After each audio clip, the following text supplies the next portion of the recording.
Welcome friends, বন্ধুরা আজকের ভিডিওতে আমরা আলোচনা করব অ্যাসলিপ ইন দ্য ভ্যালি থেকে মোস্ট ইম্পর্ট্যান্ট এসএকিউ, যেগুলো করে গেলে তোমরা 100% কমন পাবে।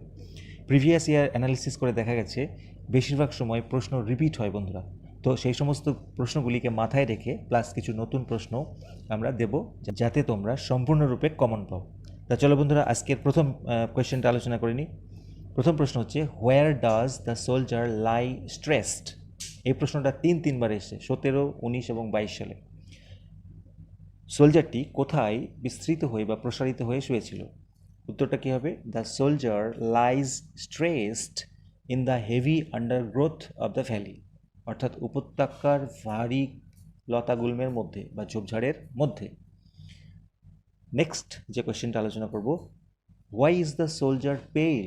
কেন সোলজারটি বিবর্ণ? অ্যান্সারটিকে লিখব, the soldier is pale because he is dead, he has no life. সে মৃত, তার কোনো জীবনই নেই, সেই জন্য সে পেল। নেক্সট প্রশ্ন, what do the two red holes in the poem signify? কবিতাতে দুটো রেড হোলস কি সিগনিফাই করছে? তাহলে এখানে সাবজেক্ট হচ্ছে the two red holes signify the two bullet wounds, অর্থাৎ দুটো বুলেটের ক্ষত। Next question, where are the feet of the soldier? সোলজারটির পাগুলো কোথায় ছিল বন্ধুরা?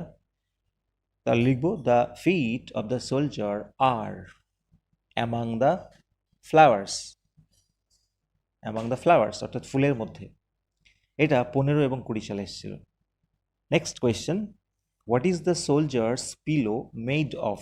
সোলজারের বালিশটি কি দিয়ে তৈরি ছিল? The soldier's pillow is made of ferns. খুব simple answer, the soldier's pillow is made of fern, অর্থাৎ ফার্ন গাছের তৈরি ছিল। What fills the hollow of the valley? উপত্যকার শূন্যস্থানটি কিসে ভরে দিচ্ছিল? তাহলে অ্যান্সারটা হবে, দ্য সানস রেইজ অথবা sun rays fill the hollow of the valley. Next question বন্ধুরা, where does the stream leave long strands of silver? এর অ্যান্সারটা তোমরা সেকেন্ড লাইনে পেয়ে যাবে। অ্যান্সারটা কি হবে? The stream leaves long strands of silver on the bright grass in the valley. Next question, why does the poet ask nature to keep the soldier warm? কেন কবি প্রকৃতিকে বলেছে সোলজারটাকে উষ্ণ রাখতে? কারণ আমরা জানি তার ঠান্ডা লেগে যেতে পারে, সেই জন্য। তাহলে অ্যান্সারটিকে লিখব, the poet asks nature to keep the soldier warm so that he may not catch cold, যাতে তার ঠান্ডা না লেগে যায়।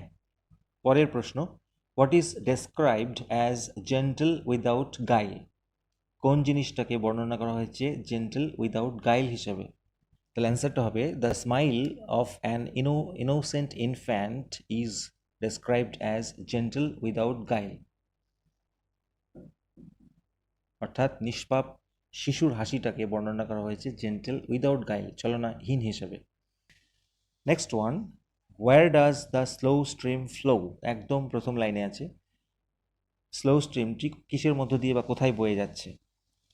The slow stream flows through a small green valley, একটা ছোট্ট সবুজ উপত্যকার মধ্য দিয়ে বয়ে যাচ্ছে।